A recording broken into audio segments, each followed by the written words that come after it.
Sebelum ceritanya dimulai, silahkan tulis di kolom komentar dari daerah mana saja teman-teman yang menonton cerita ini. Jangan lupa like dan subscribe agar channel ini bisa semakin berkembang dan bisa mempersembahkan cerita yang lebih menarik lagi.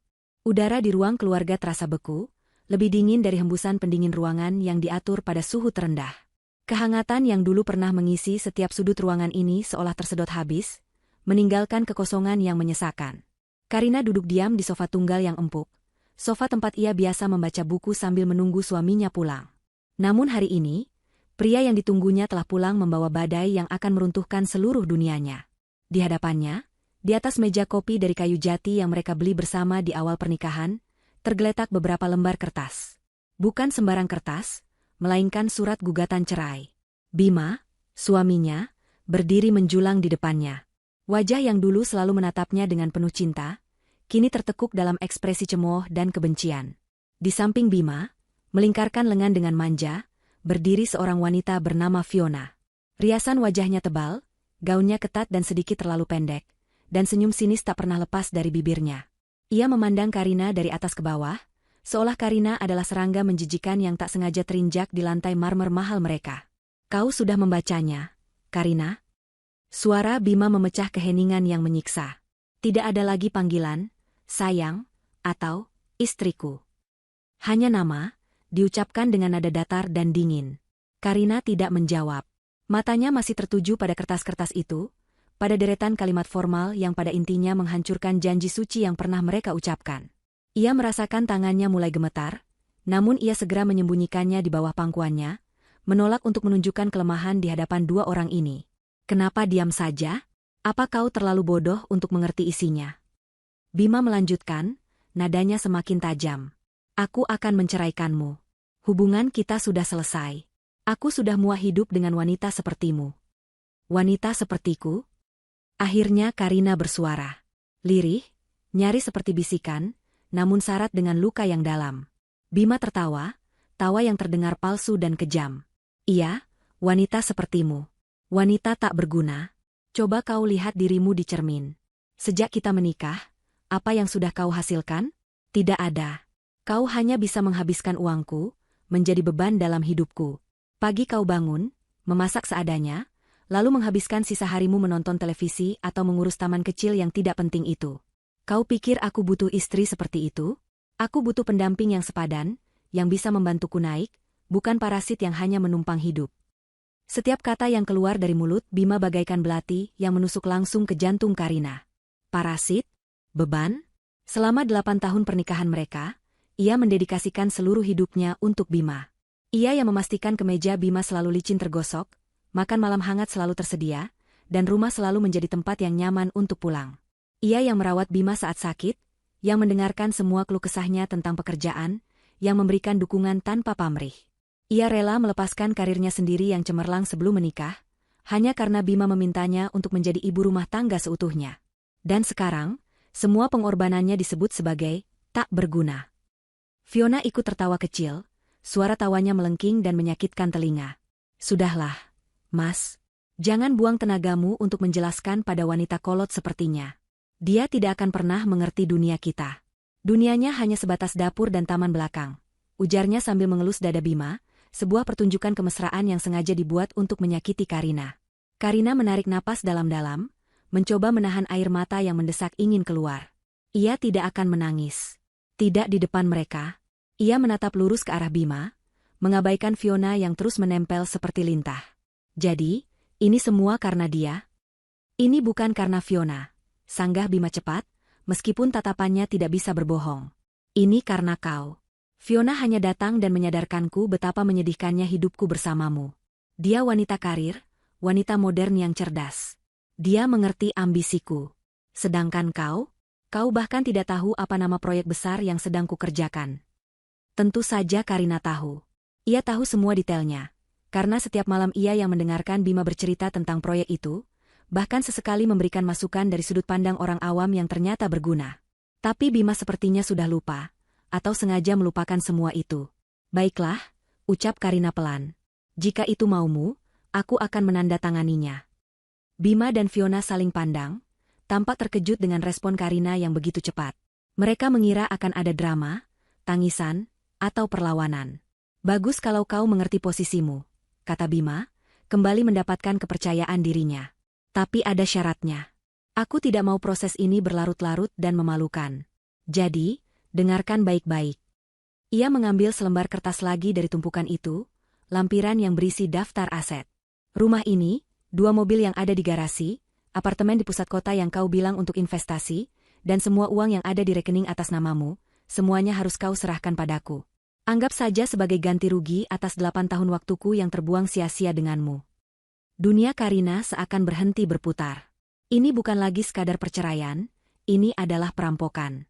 Semua aset yang disebutkan Bima adalah miliknya. Harta warisan dari almarhum kakek dan neneknya, jauh sebelum ia mengenal Bima. Ia sengaja tidak pernah memberitahu Bima asal-usul harta itu, hanya mengatakan bahwa itu adalah hasil investasi kecil-kecilan di masa mudanya.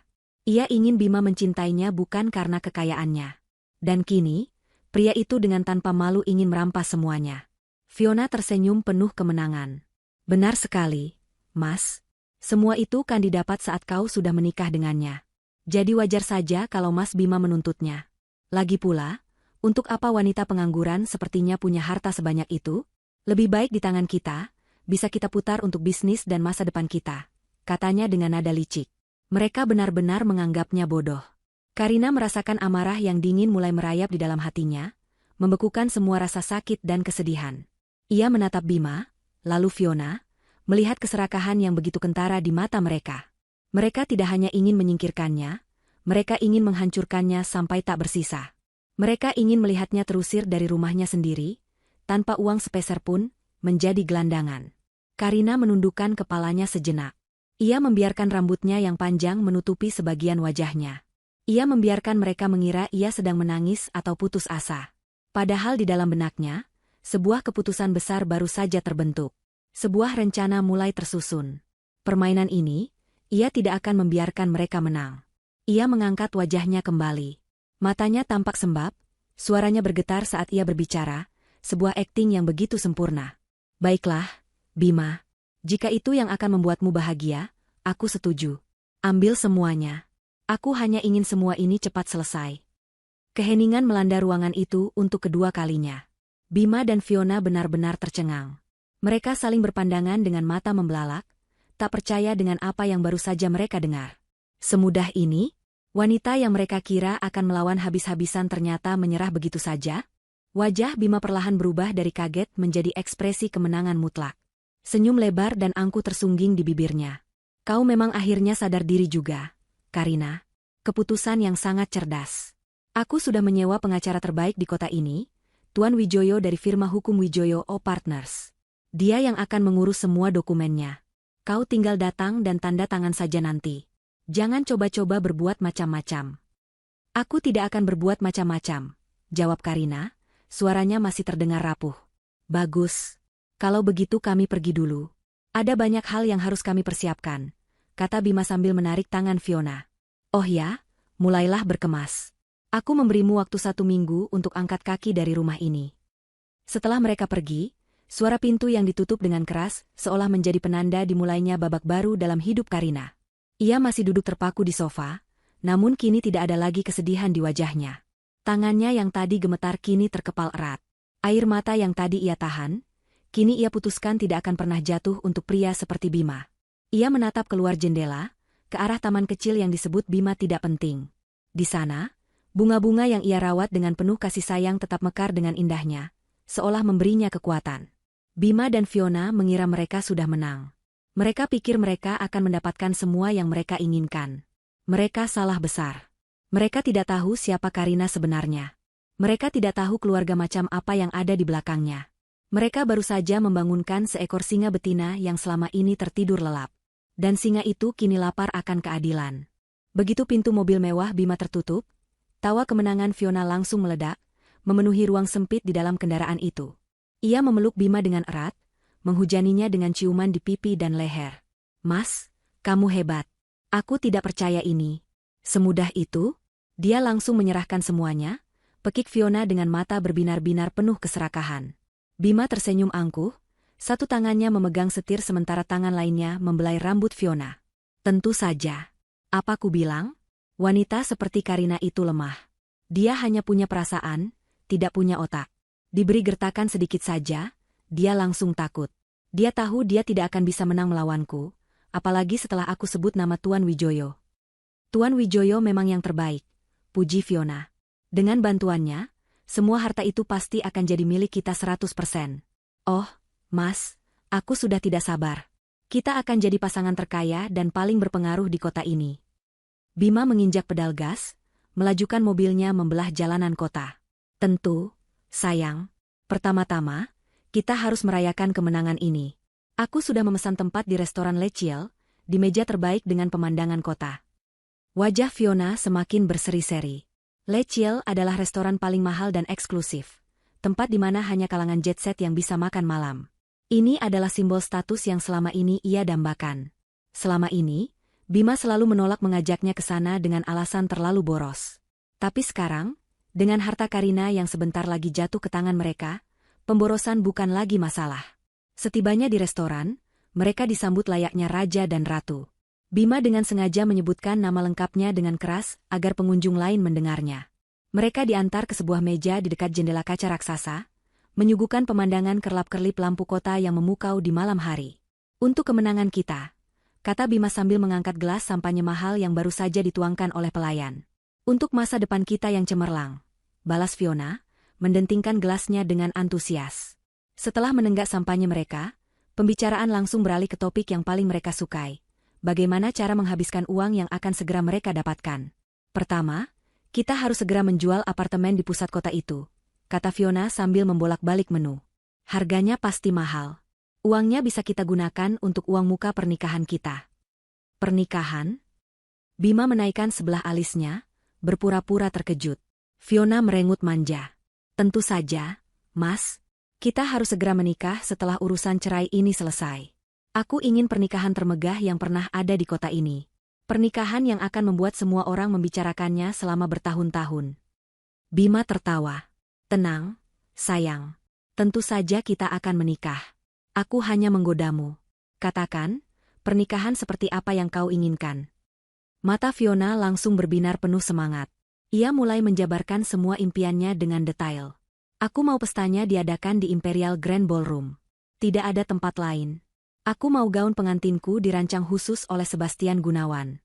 Untuk dekorasi, aku mau ribuan mawar putih impor. Cateringnya harus dari Lechiel ini, dan kuenya setinggi 7 tingkat. Bima mendengarkan semua itu dengan senyum puas. Semua yang disebutkan Fiona adalah hal-hal yang paling mewah dan mahal. Itu sesuai dengan citra yang ingin ia bangun. Terdengar bagus. Bagaimana dengan undangan? Kita undang semua orang penting. Semua rekan bisnis Mas, para pejabat, sosialita, semuanya. Aku mau semua orang melihat Fiona, si wanita karir yang biasa-biasa saja, kini menjadi istri dari seorang Bima, pengusaha sukses, dengan pesta pernikahan paling fenomenal. Mereka semua akan iri padaku, kata Fiona dengan nada penuh kebanggaan. Dan rumah itu? Tanya Bima, merujuk pada rumah yang masih ditinggali Karina. Tentu saja kita akan tinggal di sana. Tapi kita harus merenovasinya total. Aku tidak mau ada jejak wanita kampung itu sedikit pun. Kita ganti semua perabotnya dengan yang dari Italia. Dapurnya kita bongkar, aku tidak suka memasak, jadi kita ubah saja jadi bar mini. Dan taman kecilnya yang norak itu, kita ratakan saja, kita buat kolam renang dengan dek untuk berjemur. Mereka terus merancang masa depan mereka di atas penderitaan Karina. Mereka tertawa dan bersulang, membayangkan betapa indahnya hidup mereka nanti. Mereka bahkan tidak punya sedikit pun rasa bersalah. Bagi mereka, Karina hanyalah sebuah tangga yang mereka injak untuk mencapai puncak, dan kini tangga itu akan mereka tendang jauh-jauh. Aku masih tidak percaya betapa bodohnya dia, kata Bima di sela-sela makannya. Menyerahkan semuanya begitu saja. Apa dia tidak berpikir bagaimana dia akan hidup setelah ini? Dia tidak punya pekerjaan, tidak punya keahlian apa-apa. Itu bukan urusan kita, Mas, sahut Fiona acuh tak acuh. Itu salahnya sendiri kenapa jadi wanita yang begitu bergantung. Mungkin dia akan pulang ke kampungnya, atau menumpang hidup pada saudaranya. Siapa peduli? Yang penting, kita mendapatkan apa yang menjadi hak kita. Hak mereka. Bima mengangguk setuju. Ia sudah berhasil meyakinkan dirinya sendiri bahwa semua harta itu memang haknya.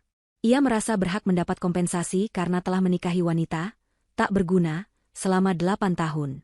Logika yang bengkok itu terdengar sangat masuk akal di telinganya sendiri, apalagi dengan dukungan penuh dari Fiona. Kau tahu, pengacara itu, Tuan Wijoyo, sangat hebat, kata Bima, mengubah topik pembicaraan. Saat aku konsultasi dengannya, dia langsung tahu semua celah hukum untuk memastikan kita menang mutlak. Dia bilang, karena aset itu didapat atau berkembang selama masa pernikahan, aku punya hak penuh untuk menuntutnya, apalagi dengan posisi Karina yang tidak bekerja. Dia akan membuat surat perjanjian yang mengikat, sehingga Karina tidak akan bisa menuntut balik di kemudian hari. Fiona tersenyum licik. Bagus sekali, pastikan dia bekerja dengan cepat. Mas, aku ingin semua proses ini selesai dalam sebulan. Aku sudah tidak sabar untuk mulai fitting gaun pengantinku. Tenang saja. Besok aku akan menelepon Tuan Wijoyo untuk mempercepat semuanya. Aku akan bilang padanya bahwa pihak istri sudah setuju 100% dan tidak akan ada perlawanan. Ini akan jadi kasus termudah yang pernah dia tangani, kata Bima dengan penuh keyakinan. Malam itu, mereka menghabiskan waktu dengan euforia. Mereka memesan makanan dan minuman termahal, berbicara dengan suara keras agar didengar meja lain, dan memamerkan kemesraan mereka tanpa rasa malu. Mereka adalah para pemenang yang sedang merayakan kemenangannya. Mereka merasa berada di puncak dunia, tak terkalahkan. Mereka sama sekali tidak menyadari bahwa semua rencana indah yang mereka susun, semua kemewahan yang mereka impikan, dibangun di atas fondasi yang sangat rapuh. Mereka tidak tahu bahwa wanita lemah dan bodoh yang mereka hina, kini sedang mempersiapkan sebuah serangan balik yang akan meruntuhkan dunia mereka hingga ke akar-akarnya. Dari singgasananya yang tinggi malam ini, Bima dan Fiona tidak akan pernah bisa melihat jurang kehancuran yang sangat dalam, yang sedang menunggu mereka di depan sana. Suara mobil Bima yang menderu pergi meninggalkan keheningan yang pekat di dalam rumah. Gema pintu yang dibanting seolah masih bergetar di udara, menjadi tanda titik akhir dari 8 tahun pernikahan yang sia-sia. Karina masih duduk terpaku di sofa, namun tubuhnya tidak lagi kaku karena terkejut. Perlahan, ia merasakan setiap otot di tubuhnya rileks.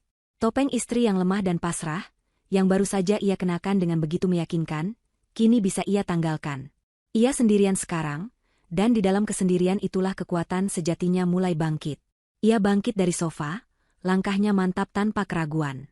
Ia berjalan melewati ruang makan, dapur yang selalu rapi, lalu menaiki tangga menuju kamarnya. Ia tidak menoleh ke foto-foto pernikahan yang terpajang di dinding, potret sepasang manusia yang tersenyum bahagia namun menyimpan kebohongan besar. Baginya, pria di dalam foto itu telah mati. Yang tersisa hanyalah cangkang kosong berisi keserakahan bernama Bima. Di dalam kamar, ia berdiri di depan cermin besar di meja rias. Ia menatap pantulan dirinya dalam-dalam. Wajahnya pucat, ada lingkaran hitam tipis di bawah matanya, sisa dari malam-malam penuh kegelisahan saat ia mulai menyadari perubahan sikap suaminya. Rambutnya diikat seadanya, dan ia masih mengenakan daster katun sederhana. Inilah citra yang ia bangun selama bertahun-tahun. Karina, sang istri penurut, ibu rumah tangga yang tak punya ambisi. Citra yang membuat Bima merasa superior, citra yang membuat Bima meremehkannya, dan citra yang pada akhirnya akan menjadi senjata Bima untuk menghancurkan dirinya sendiri. Sebuah senyum tipis, nyaris tak terlihat, terukir di bibirnya. Senyum itu tidak mencapai matanya. Matanya yang biasanya memancarkan kehangatan kini terlihat dingin dan tajam, seperti mata elang yang telah mengunci mangsanya. Bima dan Fiona mengira mereka sedang berhadapan dengan seekor domba yang siap disembelih. Mereka tidak tahu, di balik bulu domba itu, bersembunyi seekor singa betina yang terluka dan sangat berbahaya. Pikirannya melayang kembali ke masa lalu, 9 tahun yang lalu, saat ia pertama kali bertemu Bima. Saat itu, ia adalah Karina Hartono, putri tunggal dari Tuan Hartono, seorang konglomerat yang namanya disegani di seluruh negeri. Ayahnya bukan tipe pebisnis yang haus kekuasaan.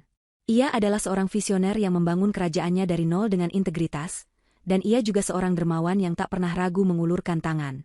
Karina tumbuh dalam kemewahan, namun dididik dengan kerendahan hati. Ayahnya selalu berkata, harta adalah alat, bukan tujuan. Kehormatan dan harga diri adalah kekayaan yang sesungguhnya. Namun, nama besar Hartono terasa seperti beban baginya. Setiap pria yang mendekatinya selalu punya agenda tersembunyi. Mereka tidak melihat Karina, mereka melihat akses menuju kekuasaan ayahnya. Mereka memuji kecantikannya, tapi yang mereka dambakan adalah kekayaannya. Ia lelah dengan kepalsuan itu. Ia merindukan sesuatu yang nyata, sebuah cinta yang tulus yang tidak dibayangi oleh gemerlap harta. Maka, ia membuat sebuah keputusan radikal. Setelah menyelesaikan kuliahnya di luar negeri, Ia kembali ke Indonesia dan meminta izin pada ayahnya untuk hidup mandiri. Ia ingin memulai hidup dengan identitas baru. Ia memperkenalkan dirinya sebagai Karina, seorang yatim piatu yang mewarisi sedikit peninggalan dari orang tuanya, cukup untuk hidup sederhana dan memulai investasi kecil. Ayahnya, yang bijaksana dan sangat mencintai putrinya, memahami keinginan itu. Meskipun berat, ia setuju, dengan satu syarat, ia akan selalu mengawasinya dari jauh, memastikan putrinya selalu aman. Dan di dalam kehidupan barunya yang sederhana itulah ia bertemu Bima. Bima saat itu adalah seorang pemuda yang ambisius, cerdas, dan penuh pesona. Ia bekerja sebagai manajer junior di sebuah perusahaan properti. Mereka bertemu di sebuah seminar pengembangan diri. Bima mendekatinya bukan dengan gombalan murahan, tapi dengan diskusi yang cerdas tentang masa depan dan impian. Bima tampak begitu tulus. Ia tidak pernah bertanya tentang latar belakang keluarga Karina. Ia tampak jatuh cinta pada Karina apa adanya, wanita sederhana yang cerdas dan mandiri. Karina jatuh cinta. Untuk pertama kalinya, ia merasa dicintai bukan karena nama belakangnya. Mereka menikah setahun kemudian dalam sebuah upacara yang sederhana namun hikmat. Ayahnya hadir, diperkenalkan hanya sebagai paman jauh, Karina. Karina begitu bahagia. Ia percaya ia telah menemukan kebahagiaan sejatinya. Ia bahkan dengan sukarela melepaskan pekerjaannya di sebuah galeri seni untuk fokus mengurus rumah tangga, persis seperti yang Bima inginkan. Aku ingin kau menjadi ratu di rumahku, sayang. Biar aku yang bekerja keras untukmu, kata Bima saat itu. Kata-kata yang terdengar manis, namun ternyata adalah awal dari sebuah penjara. Awalnya semua terasa sempurna. Namun seiring waktu, seiring karir Bima yang menanjak, sifat aslinya mulai terlihat. Ia menjadi haus akan pengakuan dan status. Ia mulai membanding-bandingkan kehidupan mereka dengan teman-temannya yang lebih sukses. Ia mulai mengeluh tentang penghasilannya yang pas-pasan, meskipun mereka hidup lebih dari cukup. Ia mulai melirik sinis pada investasi kecil, Karina yang ternyata hasilnya lumayan. Uang warisan yang menjadi modal awal hidup mereka, kini mulai ia anggap sebagai miliknya juga. Perlahan tapi pasti, Bima mulai meremehkan Karina. Ia menganggap pekerjaan rumah tangga sebagai sesuatu yang tidak bernilai. Ia berhenti mendengarkan pendapat Karina. Ia mulai pulang malam, dengan alasan rapat, padahal Karina bisa mencium aroma parfum wanita lain di kemejanya. Karina tahu, tapi ia memilih diam, berharap Bima akan sadar dan kembali menjadi pria yang dulu ia cintai. Ia bertahan demi sumpahnya, demi kenangan akan cinta mereka yang pernah terasa begitu nyata. Tapi hari ini, semua itu berakhir.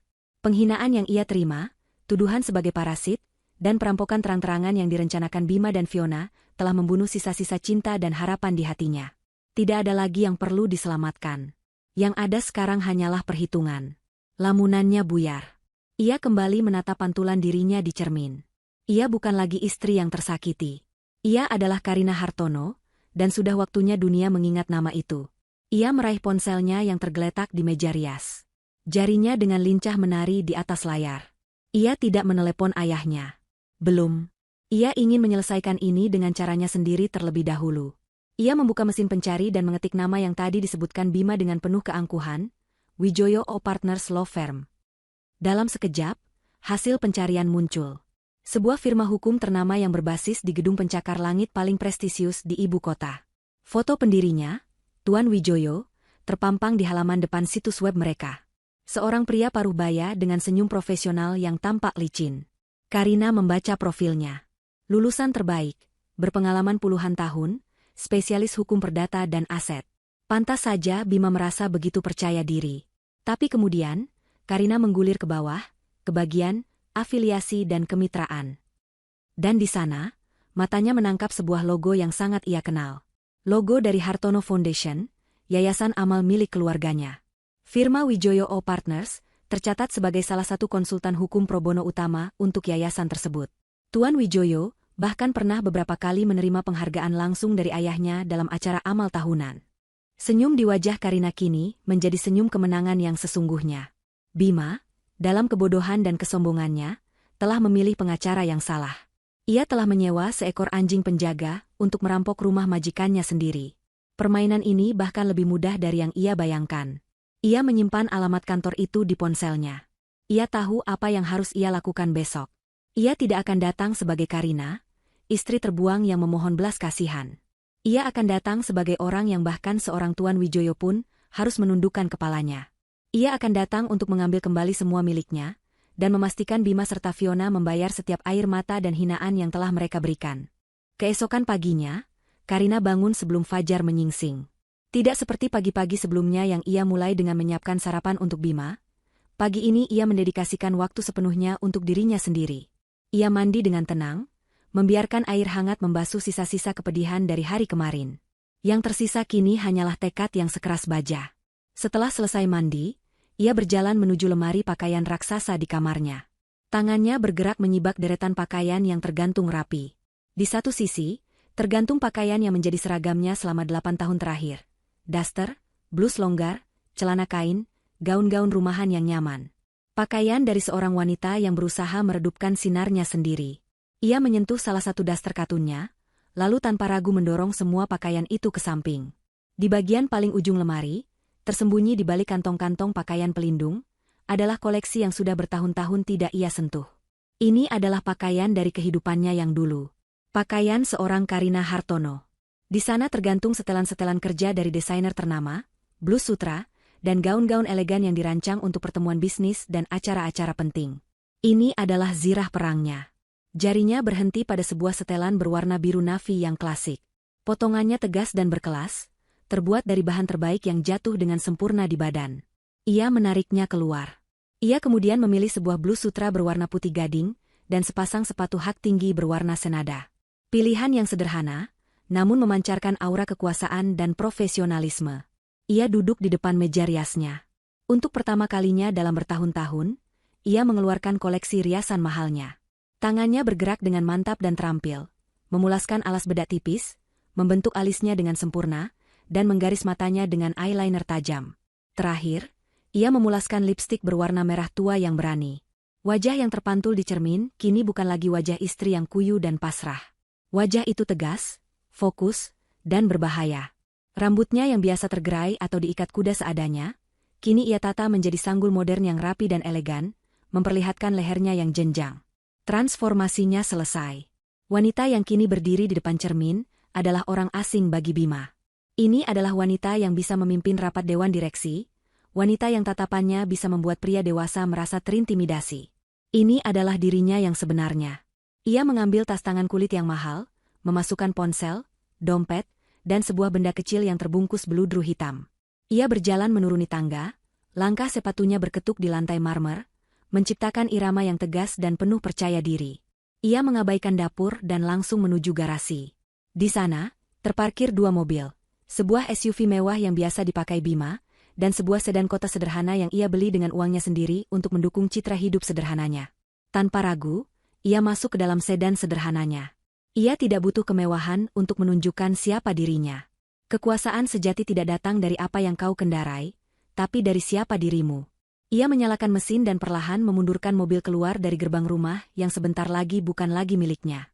Saat melewati pos satpam, ia hanya mengangguk singkat. Wajah satpam itu tampak bingung melihat penampilannya yang begitu berbeda.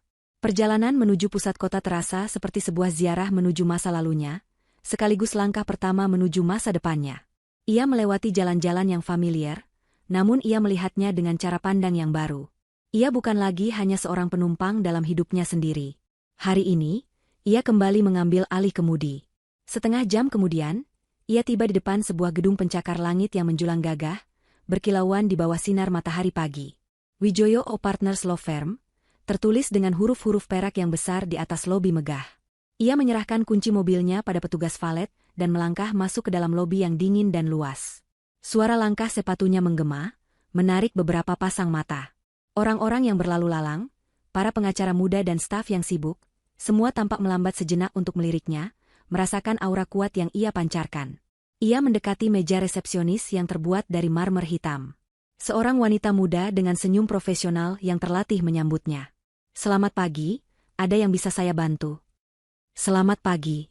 Saya ingin bertemu dengan Tuan Wijoyo," kata Karina. Suaranya tenang, jelas, dan penuh otoritas. Tidak ada sedikit pun nada memohon atau ragu-ragu. "Apakah ibu sudah punya janji?" tanya resepsionis itu, matanya memindai Karina dari atas ke bawah, mencoba mengkategorikannya. "Belum. Tapi ini sangat mendesak," jawab Karina. "Tolong sampaikan padanya, Ini mengenai klien beliau, Tuan Bima. Menyebut nama Bima adalah kuncinya. Resepsionis itu sedikit terkejut, namun profesionalismenya mengambil alih. Ia mengangkat gagang telepon. Baik, Bu. Boleh saya tahu nama Ibu? Karina, jawabnya singkat, tanpa embel-embel nama belakang. Resepsionis itu berbicara sebentar di telepon, lalu meletakkan gagangnya. Mohon ditunggu sebentar, Bu. Asisten Tuan Wijoyo akan segera turun menjemput Ibu.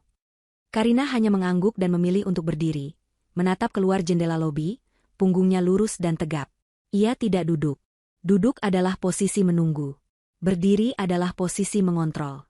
Tak lama kemudian, seorang wanita muda yang rapi menghampirinya. Ibu Karina? Saya Rina, asisten Tuan Wijoyo. Mari, silakan ikut saya. Karina mengikutinya menuju lift khusus untuk eksekutif. Di dalam lift, keheningan terasa canggung. Rina sesekali melirik Karina, penasaran dengan wanita misterius yang datang tanpa janji temu namun langsung diterima ini. Mereka tiba di lantai 45, lantai teratas di mana kantor para partner senior berada. Lorongnya dilapisi karpet tebal yang meredam suara, dindingnya dihiasi karya seni modern yang mahal. Udara di sini terasa lebih tipis, dipenuhi aroma kesuksesan dan kekuasaan. Ini adalah medan perang Bima, tempat ia menyewa serdadunya. Dan Karina datang untuk merebut komandan perang itu. Mereka berhenti di depan sebuah pintu kayu ek yang besar dan kokoh. Sebuah plakat kuningan bertuliskan, Bapak Wijoyo, senior partner, terpasang di sana. Silakan masuk, Bu. Bapak Wijoyo sudah menunggu di dalam, kata Rina sambil membukakan pintu untuknya. Karina mengambil napas dalam-dalam. Bukan karena gugup, tapi untuk mengumpulkan semua energi dan kekuatannya.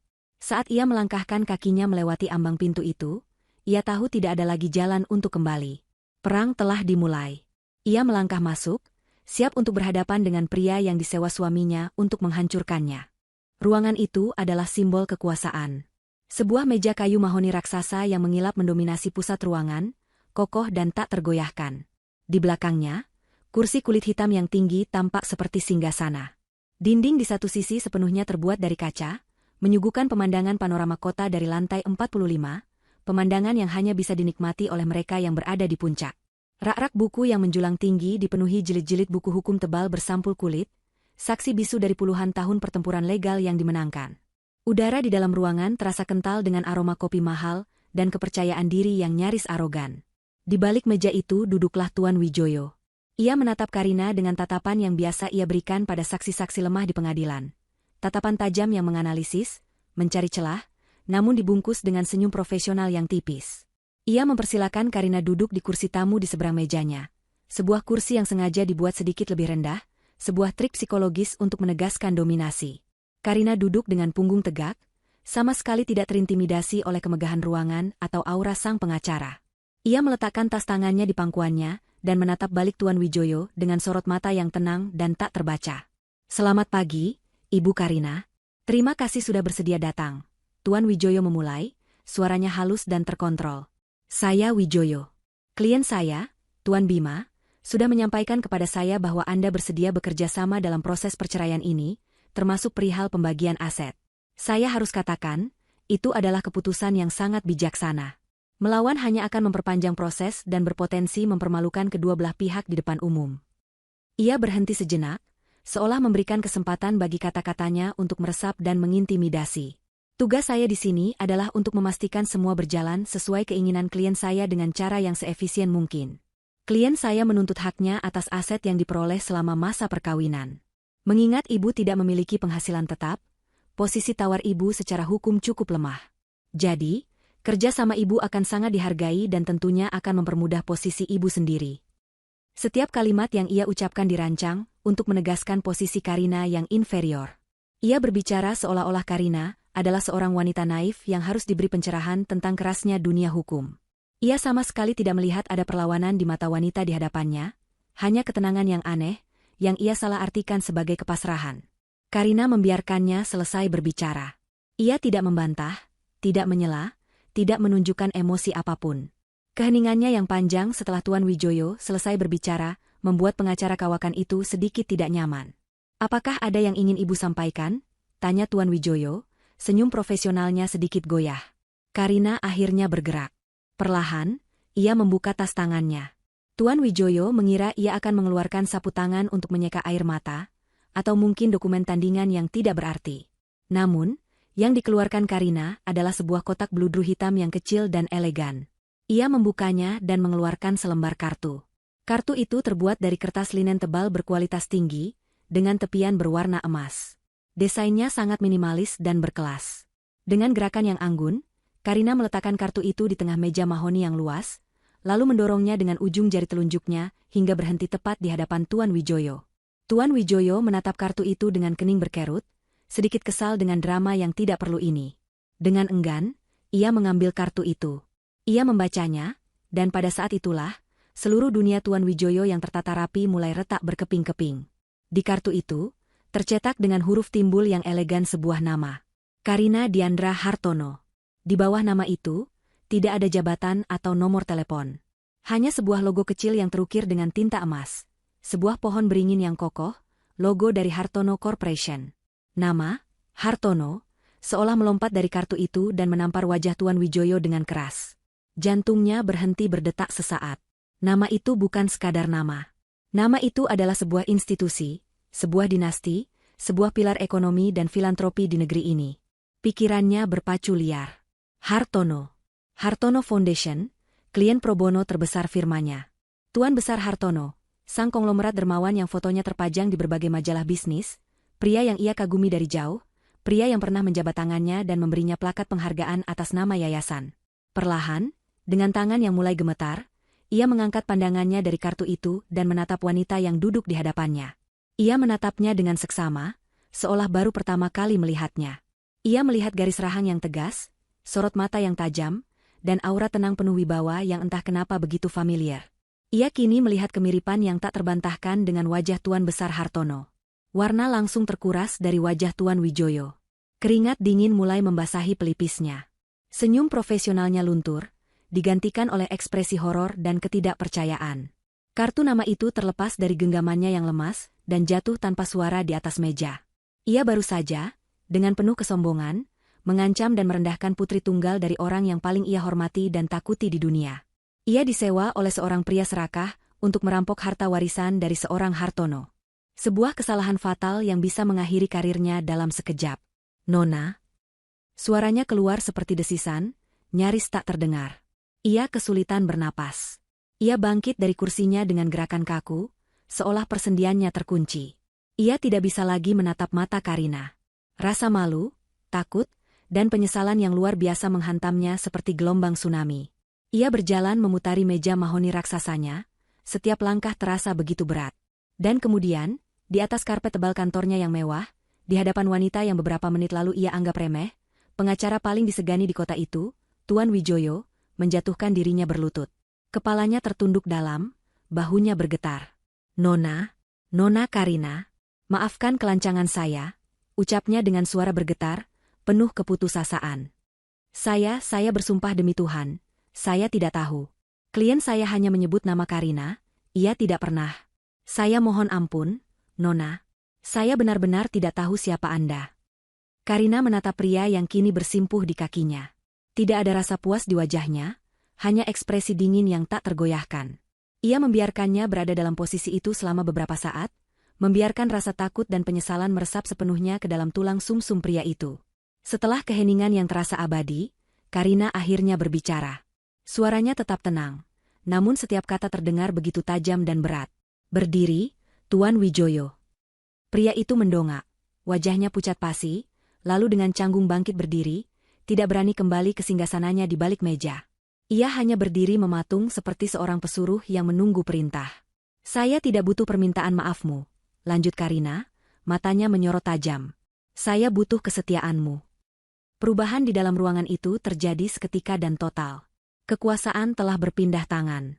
Tuan Wijoyo yang beberapa saat lalu adalah penguasa di kerajaannya, kini berubah menjadi pelayan yang paling patuh. Dengan tangan yang masih sedikit gemetar, ia bergegas ke bar mini di sudut ruangannya, menuangkan segelas air mineral dingin dari botol kristal dan menyajikannya kepada Karina dengan kedua tangannya, kepalanya sedikit tertunduk. Silakan, Nona. Silakan duduk di kursi saya. Akan lebih nyaman, tawarnya dengan suara gugup, menunjuk ke arah kursi kulit hitamnya yang besar. Saya nyaman di sini, jawab Karina singkat, menolak tawaran itu. Ia tetap di posisinya, memegang kendali penuh. Sekarang, Tuan Wijoyo, lupakan Bima adalah klienmu. Mulai detik ini, kau bekerja untukku. Ceritakan semua yang sudah Bima rencanakan bersamamu. Tuan Wijoyo menelan ludah, lalu dengan sigap ia membuka sebuah map di atas mejanya. Map itu berisi detail kasus perceraian, Bima versus Karina. Tanpa ragu sedikitpun, ia membeberkan semuanya. Ia menjelaskan bagaimana Bima datang kepadanya, melukiskan citra Karina sebagai istri pemalas yang hanya menghabiskan uang, dan bagaimana ia mengklaim semua aset yang tercatat atas nama Karina adalah buah dari kerja kerasnya yang dikelola oleh sang istri. Dia pembohong yang ulung, Nona, kata Tuan Wijoyo, nadanya kini penuh dengan kebencian terhadap mantan kliennya itu. Dia meyakinkan saya bahwa semua aset itu, rumah, apartemen, dan dana investasi, dibeli menggunakan bonus dan pendapatannya selama pernikahan. Dia mengklaim sengaja menaruhnya atas nama Anda demi alasan pajak. Karina mendengarkan dengan tenang. Kebohongan Bima ternyata jauh lebih terstruktur dari yang ia duga. Dan kau percaya padanya? Tanya Karina dingin. Saya tidak punya alasan untuk tidak percaya, Nona. Ceritanya terdengar masuk akal dari sudut pandang hukum marital. Tapi sekarang, Tuan Wijoyo menggelengkan kepalanya dengan cepat. Sekarang saya tahu dia hanya seorang penipu rendahan yang mencoba peruntungannya. Gugatannya sama sekali tidak punya dasar hukum. Jelaskan, perintah Karina. Tuan Wijoyo kini sepenuhnya kembali ke elemennya sebagai seorang ahli hukum, namun kali ini energinya ia curahkan untuk membela Karina. Sederhana, Nona. Semua aset yang dia incar adalah harta bawaan. Harta yang Anda miliki sebelum ikatan pernikahan terjadi. Itu adalah warisan, bukan harta gonogini atau aset bersama yang diperoleh selama pernikahan.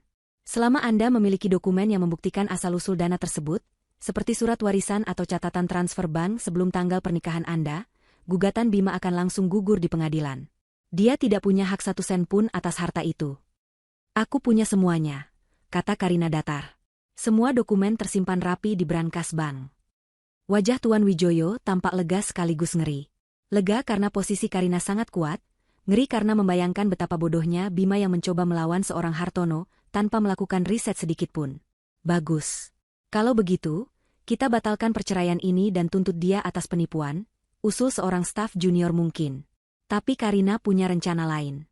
Tidak, kata Karina, memotong pemikiran Tuan Wijoyo. Kita biarkan perceraian ini berjalan. Tuan Wijoyo mengerutkan keningnya, bingung. Tapi, Nona, aku ingin Bima dan wanita itu mendapatkan apa yang mereka inginkan. Lanjut Karina, matanya berkilat berbahaya. Mereka ingin pernikahan mewah? Biarkan mereka merencanakannya. Mereka ingin hidup bergelimang harta? Biarkan mereka mencicipi ilusi itu. Aku ingin mereka terbang setinggi mungkin, Tuan Wijoyo. Aku ingin mereka berada di puncak kebahagiaan mereka, merasa tak terkalahkan. Karena dari sanalah, jatuhnya akan terasa paling menyakitkan. Tuan Wijoyo menatap Karina dengan tatapan takjub. Ia kini mengerti. Ini bukan lagi sekadar kasus hukum untuk mempertahankan aset. Ini adalah sebuah pembalasan dendam yang dirancang dengan presisi yang dingin dan kejam. Dan ia, mau tidak mau, adalah eksekutornya. Sebuah senyum licin khas pengacara mulai terbentuk di wajah Tuan Wijoyo saat ia memahami kejeniusan rencana itu. Saya mengerti, Nona. Sebuah strategi yang brilian. Kita akan membiarkan mereka menggali kuburan mereka sendiri. Tepat, kata Karina. Sekarang, bagaimana kita melakukannya? Otak hukum Tuan Wijoyo langsung bekerja dengan kecepatan penuh. Pertama, kita harus membuatnya merasa benar-benar aman. Saya akan tetap berperan sebagai pengacaranya yang loyal. Saya akan terus memberinya nasihat hukum yang seolah-olah menguntungkannya. Kedua, kita perlu memberinya jaminan palsu. Jaminan seperti apa?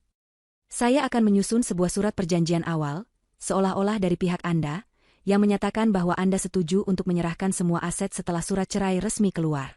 Tentu saja, surat itu tidak akan pernah Anda tanda tangani. Saya hanya akan menunjukkan draftnya pada Bima, mengatakan bahwa pengacara Anda sedang meninjaunya. Ini akan membuatnya semakin yakin bahwa kemenangan sudah di depan mata. Dan itu akan mendorongnya untuk mulai berbelanja. Simpul Karina. Tepat sekali, Nona. Dia dan wanita itu akan mulai memesan gedung, gaun, catering, semua yang mewah, mungkin menggunakan kartu kredit atau pinjaman jangka pendek dengan jaminan, aset masa depan, dari Anda. Mereka akan terjerat dalam jaring utang yang mereka buat sendiri. Rencana itu mulai terbentuk dengan sempurna. Setiap detailnya terasa begitu kejam, namun begitu adil. Apalagi, tanya Karina. Kita perlu bukti niat jahatnya, lanjut Tuan Wijoyo. Saya akan memintanya, melalui email, untuk merinci daftar aset yang ia klaim beserta alasannya, untuk keperluan dokumen pengadilan. Jawabannya akan menjadi bukti tertulis dari upayanya untuk melakukan penipuan. Ini akan kita gunakan untuk tuntutan balik nanti, yang akan membuatnya bukan hanya miskin, tapi juga berpotensi menjadi tersangka kriminal. Karina mengangguk puas. Bima yang sombong itu pasti akan dengan senang hati menulis email semacam itu, sesumbar tentang haknya. Baik, lakukan semuanya, kata Karina sambil bangkit berdiri. Kau tetaplah pengacara Bima di mata dunia. Laporkan semua kemajuan, kasusnya kepadaku. Pastikan dia tidak curiga sedikitpun. Biarkan dia menikmati mimpinya. Baik, Nona. Saya akan melaksanakannya dengan sempurna, jawab Tuan Wijoyo sambil ikut berdiri, menundukkan kepalanya dengan hormat. Karina berjalan menuju pintu. Tepat sebelum ia membukanya, ia berhenti dan menoleh ke belakang. Satu hal lagi, Tuan Wijoyo, katanya, ayahku tidak perlu tahu tentang ini. Ini urusan pribadiku. Saya mengerti, Nona. Rahasia Anda aman bersama saya, jawab Tuan Wijoyo dengan cepat. Kesetiaannya kini telah tersegel, bukan hanya oleh rasa takut, tetapi juga oleh kekaguman pada wanita muda yang begitu dingin dan penuh perhitungan di hadapannya. Karina mengangguk singkat, lalu melangkah keluar dari ruangan itu, meninggalkan Tuan Wijoyo sendirian. Sang pengacara akhirnya bisa menghembuskan napas yang sejak tadi ia tahan. Ia menyandarkan tubuhnya ke meja mahoni yang kokoh, merasakan lututnya masih sedikit lemas. Badai yang dibawa oleh Bima ke kantornya ternyata jauh lebih besar dari yang ia duga. Namun kini, ia tidak lagi melawan badai itu. Ia telah diberi kesempatan untuk mengendalikannya, untuk mengarahkannya kembali kepada orang yang telah memulainya, dengan kekuatan 100 kali lipat. Beberapa hari setelah pertemuan di kantor Tuan Wijoyo, Bima menerima telepon yang ia tunggu-tunggu. Di layar ponselnya tertera nama, Wijoyo Partners. Dengan senyum penuh kemenangan, ia menjawabnya. Selamat siang, Pak Wijoyo.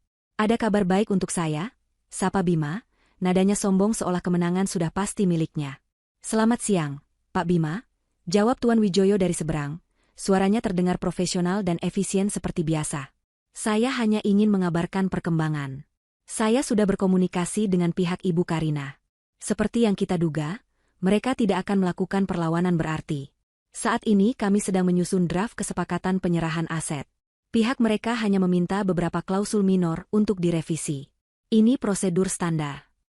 Jantung Bima berdebar kencang karena euforia. Luar biasa. Jadi semua akan berjalan mulus?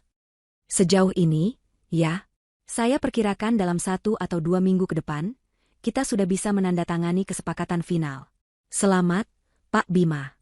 Anda akan mendapatkan semua yang menjadi hak Anda, kata Tuan Wijoyo, mengucapkan kalimat terakhir itu dengan penekanan yang hanya ia dan Karina yang mengerti makna gandanya.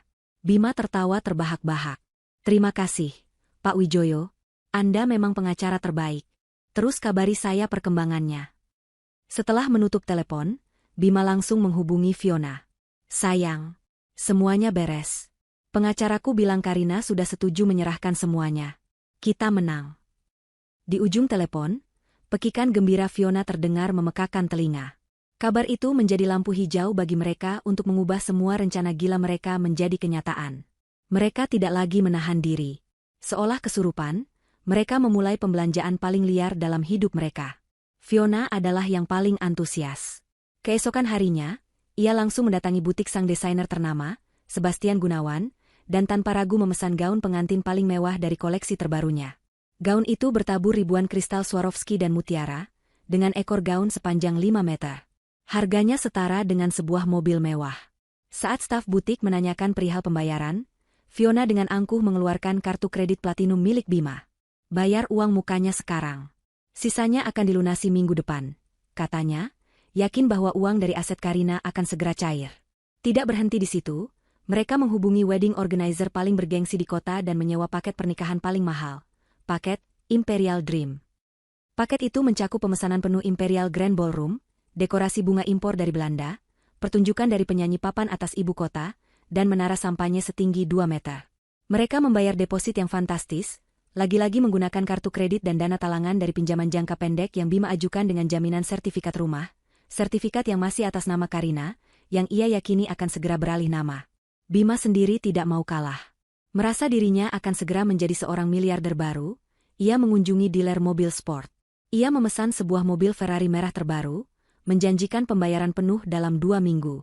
Ia mulai berbicara dengan teman-temannya tentang rencana bisnis besar, tentang bagaimana ia akan melipat gandakan kekayaan barunya. Setiap hari, ia dan Fiona makan malam di restoran termahal, membeli jam tangan mewah, tas bermerek, dan perhiasan. Mereka hidup dalam gelembung ilusi kemewahan, sebuah fatamorgana yang mereka biayai dengan utang. Sementara itu, di rumah yang akan segera mereka rebut, suasananya sangat berbeda. Tidak ada kepanikan, tidak ada kesedihan. Yang ada hanyalah efisiensi yang dingin. Karina telah menyewa sebuah perusahaan jasa pindahan profesional. Orang-orang berseragam dengan cekatan membungkus barang-barang di dalam rumah dengan hati-hati. Namun, mereka tidak membungkus semuanya. Mereka hanya membungkus barang-barang milik Karina.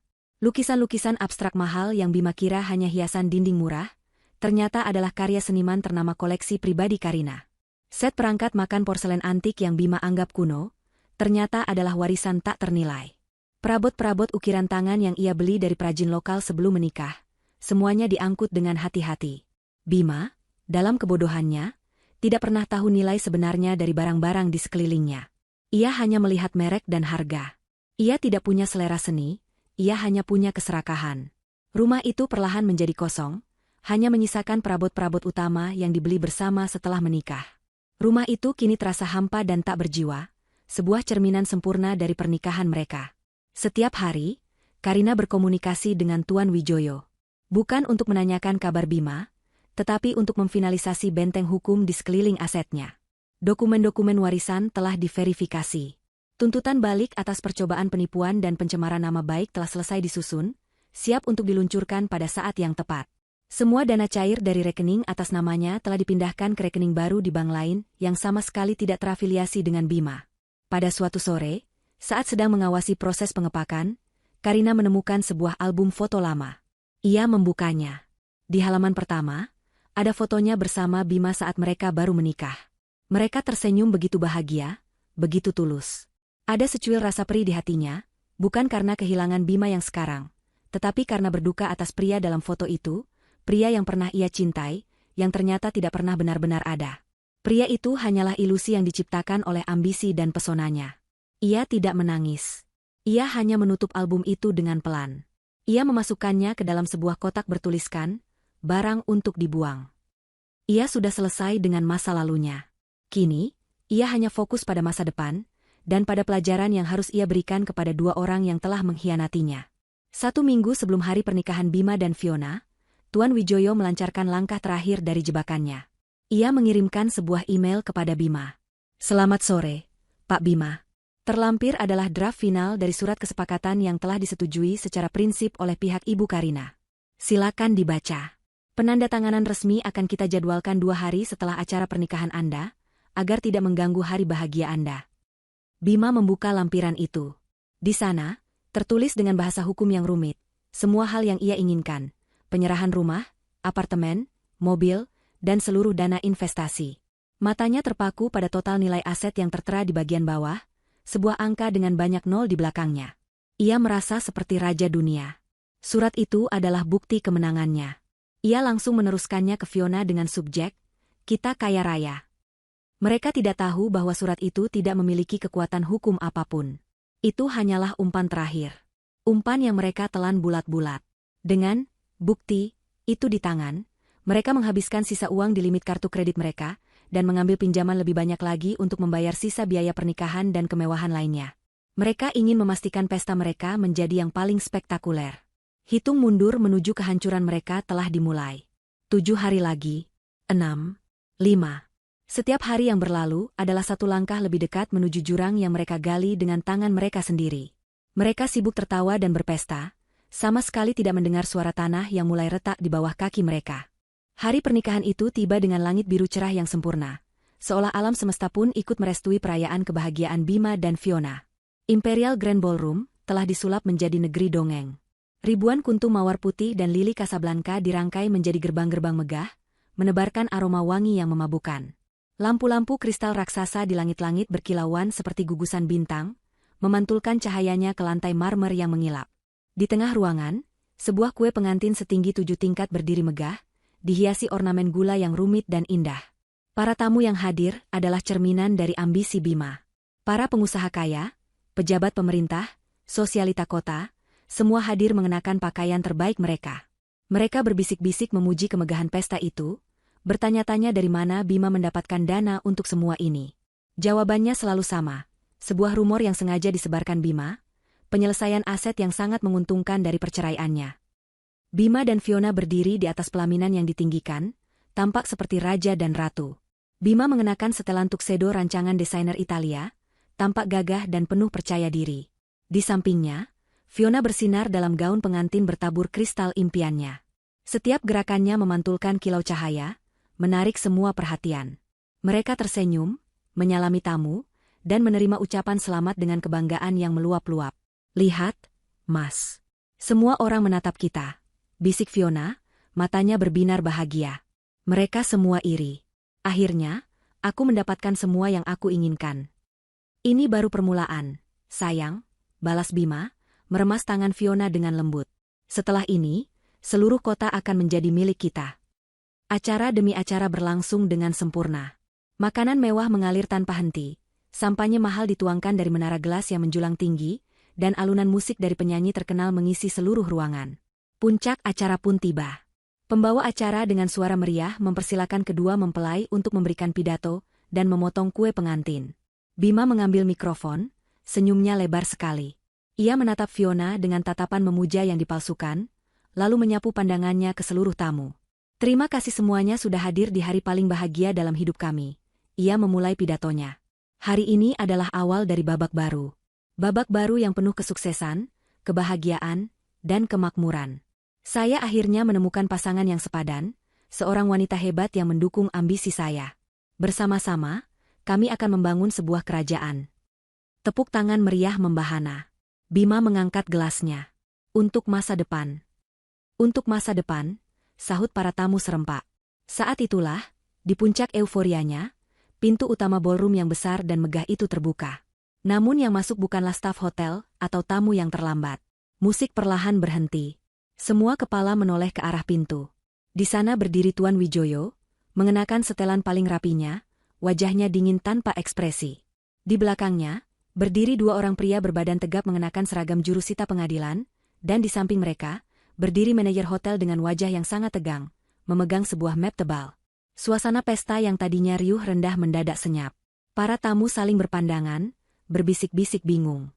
Bima dan Fiona di atas pelaminan juga tampak kaget. "Pak Wijoyo, ada apa ini?" tanya Bima, masih mencoba tersenyum, mengira pengacaranya datang untuk memberikan kejutan selamat. Tuan Wijoyo tidak menjawab. Ia berjalan lurus ke arah panggung kecil tempat pembawa acara, mengambil alih mikrofon yang tergeletak di sana. Semua mata kini tertuju padanya. "Selamat malam, hadirin sekalian. Mohon maaf mengganggu acara Anda." Suara Tuan Wijoyo terdengar jelas dan tegas, menggema ke seluruh sudut ballroom melalui pengeras suara. "Perkenalkan, nama saya Wijoyo. Hingga beberapa saat yang lalu, saya adalah penasihat hukum dari Tuan Bima." Kata, "hingga beberapa saat yang lalu," membuat Bima mengerutkan keningnya. Jantungnya mulai berdebar tak menentu. "Saya di sini atas nama klien saya yang sesungguhnya, Nona Karina Diandra Hartono," lanjut Tuan Wijoyo. Nama lengkap Karina, terutama nama belakang, Hartono, terdengar seperti ledakan bom di tengah keheningan. Para tamu yang mengerti siapa keluarga Hartono langsung terkesiap.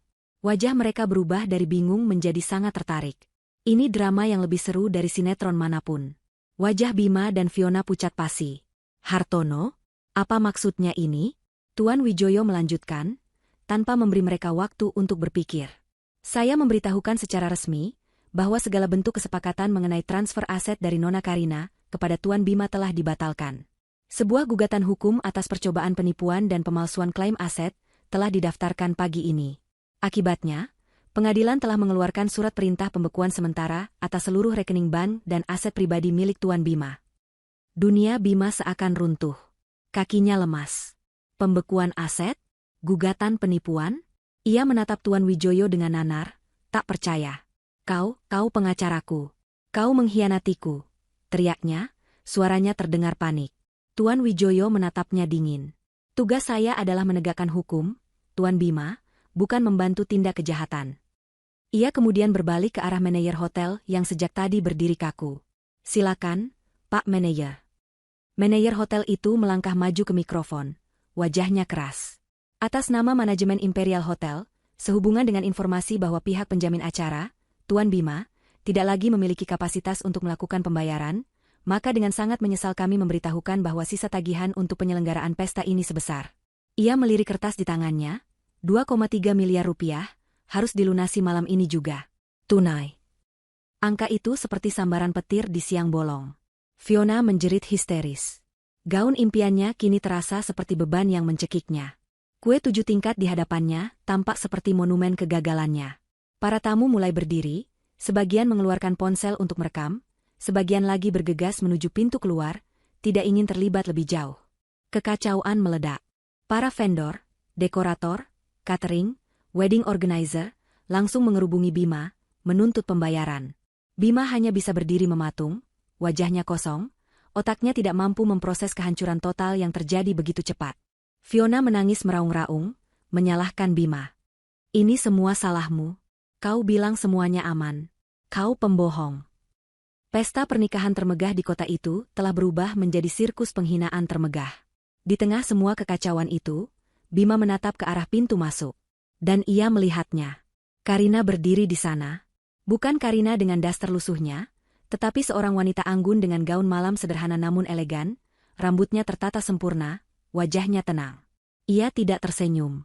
Ia hanya menatap Bima, tatapannya dingin, menusuk, seolah berkata, inilah akhir dari permainanmu. Kekacauan adalah sebuah orkestra, dan malam itu, Imperial Grand Ballroom menjadi panggungnya. Suara jeritan Fiona menjadi melodi utama, diiringi oleh teriakan Bima yang panik, tuntutan para vendor yang marah, dan dengungan gosip dari para tamu yang kini bertindak layaknya penonton di sebuah pertunjukan drama yang tak terduga. Di tengah simfoni kehancuran itu, Karina melangkah masuk. Kehadirannya memiliki efek yang aneh. Seolah ada kekuatan tak kasat mata yang menyertainya, kekacauan itu sedikit mereda di jalur yang ia lewati. Orang-orang menyingkir, memberikan jalan baginya. Tatapan mereka yang tadinya tertuju pada Bima dan Fiona yang malang, kini beralih padanya. Mereka menatapnya dengan campuran rasa kagum, takut, dan penasaran yang luar biasa. Siapa wanita ini? Putri seorang Hartono yang selama ini disembunyikan? Korban yang bangkit dari kubur? Atau malaikat pencabut nyawa yang datang dalam balutan gaun malam yang elegan? Karina tidak memedulikan tatapan mereka. Matanya terkunci pada dua sosok di atas pelaminan yang kini lebih mirip panggung penghakiman. Ia berjalan menaiki tangga kecil ke pelaminan itu, langkahnya mantap dan tak tergesa-gesa. Setiap ketukan sepatunya di lantai panggung, seolah menjadi genderang perang yang menandai kekalahan telak musuhnya. Ia berhenti tepat di hadapan Bima dan Fiona. Fiona adalah yang pertama bereaksi. Wajahnya basah oleh air mata yang telah merusak riasan mahalnya. Ia menatap Karina dengan mata penuh kebencian. Kau, desisnya seperti ular. Ini semua perbuatanmu, kan? Kau wanita licik. Kau menjebak kami. Bima, yang tadinya membeku karena syok, kini ikut tersulut amarah. Wajahnya merah padam. Ia menunjuk Karina dengan jari gemetar. 8 tahun kau menipuku. Kau pura-pura menjadi wanita sederhana, padahal kau anak Hartono. Kau sengaja melakukan ini untuk mempermalukanku. Karina menatap mereka berdua tanpa berkedip. Wajahnya tetap tenang, sebuah ketenangan yang justru terasa lebih menakutkan daripada amarah. Menipu? Karina akhirnya bersuara, suaranya tidak keras namun terdengar jelas di tengah keributan. Siapa yang menipu siapa? Bima? Aku memberimu cinta yang tulus, dan kau membalasnya dengan menyebutku parasit. Aku memberimu seluruh pengabdianku, dan kau menyebutku tak berguna. Aku menyembunyikan identitasku karena aku ingin dicintai apa adanya, bukan karena hartaku. Dan kau membuktikan satu hal, kau memang tidak pernah mencintaiku. Kau hanya mencintai apa yang kau kira bisa kau rebut dariku. Ia kemudian mengalihkan pandangannya ke Fiona, yang masih terisak dengan dramatis. Dan kau, lanjut Karina, nadanya penuh dengan cemooh yang dingin. Kau menyebutku wanita kampung yang kolot. Kau tertawa saat suamiku menghinaku. Kau merasa menang karena berhasil merebut seorang pria. Tapi kau tidak merebut seorang pria, Fiona. Kau hanya memungut pengkhianat serakah yang sudah kubuang. Kata-kata itu menampar mereka lebih keras daripada tangan. Bima terdiam, tidak bisa membantah kebenaran yang pahit itu. Fiona berhenti terisak. Kini hanya menatap Karina dengan mulut ternganga. Kalian? Karina mengambil jeda, menyapu pandangannya ke dekorasi mewah di sekeliling mereka, ke kue pengantin yang belum sempat terpotong, ke menara sampanye yang masih utuh. Kalian menginginkan semua hartaku, bukan? Kalian bilang itu hak kalian. Kalian merencanakan pernikahan mewah ini menggunakan uang yang kalian pikir akan kalian dapatkan dariku. Ia tersenyum tipis, senyum pertama malam itu. Sebuah senyum yang membuat bulu kuduk Bima dan Fiona meremang. Baiklah, katanya dengan nada ringan yang mengerikan. Aku kabulkan permintaan kalian. Kalian ingin hartaku? Silakan. Mulailah dengan membayar semua hutang dari pesta ini. Kalimat itu adalah paku terakhir di peti mati mereka. Kalimat itu menyadarkan mereka sepenuhnya akan realitas mimpi buruk yang sedang mereka hadapi. Mereka tidak punya apa-apa. Rekening Bima dibekukan. Mereka tidak punya uang sepeser pun. Yang mereka miliki hanyalah utang miliaran rupiah, utang yang mereka ciptakan sendiri dengan kesombongan mereka. Manajer hotel dan para vendor yang mendengar itu kembali mengerubungi Bima. Jadi bagaimana, Pak Bima? Kami butuh kepastian pembayaran, desak manajer wedding organizer. Bima terdorong mundur, panik. Ia menatap para tamu, mencari pertolongan. Tapi yang ia lihat hanyalah tatapan cemooh dan ponsel-ponsel yang merekam kejatuhannya. Teman-teman bisnisnya pura-pura tidak melihat. Para sosialita berbisik di balik kipas mereka. Ia benar-benar sendirian. Ia menatap Fiona, pasangan hidup yang ia bangga-banggakan. Fiona, katakan sesuatu. Tapi Fiona sudah tidak peduli lagi. Cintanya yang didasari harta telah lenyap bersamaan dengan dibekukannya rekening Bima. Jangan libatkan aku, pekiknya. Ini semua idemu. Kau yang menjanjikanku segalanya. Kau penipu. Kau yang mendorongku untuk melakukan ini. Balas Bima, kini amarah dan keputusasaan membuatnya lupa diri. Kau yang tidak pernah puas. Kau yang meminta gaun mahal dan pesta gila-gilaan ini. Mereka mulai bertengkar hebat di atas pelaminan, di depan ratusan pasang mata, di tengah-tengah puing-puing pesta impian mereka. Mereka saling menyalahkan, saling meneriakkan kata-kata kotor, menunjukkan pada dunia betapa palsunya hubungan mereka selama ini.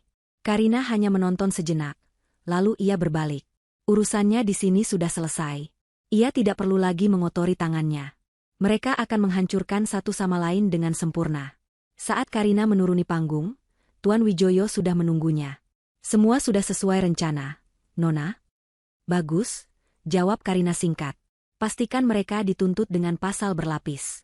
Aku mau mereka membayar setiap rupiah yang mereka coba curi dariku, ditambah semua kerugian moral. Pasti, Nona. Mereka tidak akan bisa lari. Karina melangkah pergi dari ballroom itu tanpa menoleh ke belakang. Ia tidak perlu melihat akhir dari pertunjukan sirkus itu. Saat ia keluar dari lobi hotel, ia bisa mendengar sirene mobil polisi dari kejauhan, mungkin dipanggil oleh pihak hotel yang panik. Udara malam terasa segar di wajahnya. Untuk pertama kalinya dalam waktu yang sangat lama, ia merasa benar-benar bebas. Beban di pundaknya telah terangkat. Ia tidak merasa bahagia karena balas dendam, tetapi ia merasa damai karena keadilan telah menemukan jalannya. 1 tahun berlalu. Waktu telah membalik halaman, memulai sebuah babak yang benar-benar baru. Di lantai 50 Hartono Tower, di sebuah ruang rapat yang didominasi oleh kaca dan pemandangan kota yang tak berbatas, Karina Hartono memimpin rapat Dewan Direksi Hartono Foundation. Ia tidak lagi mengenakan setelan biru navy, seperti saat pertama kali mendatangi kantor Tuan Wijoyo. Hari ini, ia mengenakan gaun kerja berwarna merah marun yang memancarkan kepercayaan diri dan kehangatan. Ia berbicara dengan fasih, memaparkan program-program baru untuk beasiswa pendidikan dan pemberdayaan perempuan di daerah-daerah tertinggal. Para direktur yang usianya jauh di atasnya mendengarkan dengan saksama dan penuh hormat. Mereka tidak lagi melihatnya sebagai putri Tuan Hartono, tetapi sebagai seorang pemimpin yang visioner dan kompeten. Setelah insiden di Imperial Hotel menjadi berita utama nasional, Karina memutuskan untuk berhenti bersembunyi. Ia menerima tawaran ayahnya untuk memimpin yayasan keluarga, sebuah peran yang ternyata sangat ia cintai. Ia menemukan bahwa kekuatan dan kekayaan yang dulu ia hindari, ternyata bisa menjadi alat yang luar biasa untuk menciptakan perubahan baik. Ia menemukan kembali panggilannya. Setelah rapat selesai, ayahnya, Tuan Hartono, menghampirinya. Pria bijaksana itu tersenyum bangga. Papa bangga sekali padamu, nak. Kau tidak hanya menyelesaikan masalah pribadimu, kau juga mengubahnya menjadi kekuatan untuk membantu orang lain. Aku belajar dari yang terbaik, Pah, jawab Karina sambil memeluk ayahnya. Hubungan mereka menjadi lebih erat dari sebelumnya. Tidak ada lagi rahasia, hanya rasa saling menghargai dan cinta yang tulus. Karina kini adalah sosok yang utuh. Ia telah menemukan keseimbangan antara menjadi seorang Hartono dan menjadi dirinya sendiri. Ia kuat, mandiri, dan yang terpenting, ia bahagia. Kebahagiaan yang datang dari dalam, bukan dari validasi orang lain. Di belahan lain kota itu, di sebuah gang sempit dan becek, kehidupan berjalan dengan irama yang sama sekali berbeda. Di sebuah kamar kontrakan petak yang pengap dan berbau lembab, Bima dan Fiona menjalani neraka yang mereka ciptakan sendiri. Mereka tidak jadi bercerai. Bukan karena cinta, tetapi karena mereka terikat oleh utang bersama yang jumlahnya astronomis. Mereka dinyatakan bersalah di pengadilan atas percobaan penipuan. Karina memenangkan gugatan balik, dan pengadilan memerintahkan mereka untuk membayar ganti rugi yang sangat besar, ditambah seluruh biaya pesta pernikahan yang gagal itu. Untuk membayarnya, semua sisa aset Bima disita. Ia dipecat dari pekerjaannya dengan tidak hormat. Namanya hancur di dunia bisnis, tak ada lagi perusahaan yang mau menerimanya. Kini, ia bekerja sebagai sales panci dari pintu ke pintu, setiap hari menelan penolakan dan hinaan. Pria yang dulu begitu angkuh, kini harus membungkuk-bungkuk untuk menjual barang. Fiona bernasib tidak lebih baik. Impiannya menjadi sosialita kandas sudah. Ia menjadi bahan tertawaan di seluruh kota. Tak ada lagi teman-teman kayanya. Ia terpaksa bekerja sebagai penjaga toko baju di sebuah mal kecil, berdiri sepanjang hari melayani pelanggan dengan senyum palsu, sementara hatinya dipenuhi kepahitan. Gaun desainer dan tas bermerek kini hanyalah kenangan pahit. Setiap malam, saat mereka bertemu di kamar kontrakan mereka yang sempit, pertengkaran selalu pecah. Kalau saja kau tidak serakus itu dengan pesta pernikahanmu, kita tidak akan punya utang sebanyak ini, teriak Bima suatu malam, sambil melempar tas kerjanya yang lusuh. Apa kau bilang? Ini semua salahmu karena kau bodoh. Kau bahkan tidak tahu siapa istri yang kau tiduri selama 8 tahun. Pria macam apa kau ini? Balas Fiona, suaranya melengking. Setidaknya aku bekerja. Kau hanya bisa mengeluh. Kerja apa? Menjual panci? Jangan buat aku tertawa. Mereka terus bertengkar, saling menyalahkan, meratapi nasib buruk mereka. Cinta dan gairah yang dulu mereka kira nyata, ternyata hanyalah fasa tipis yang menutupi keserakahan. Begitu uangnya hilang, yang tersisa hanyalah dua manusia egois yang terperangkap dalam kebencian.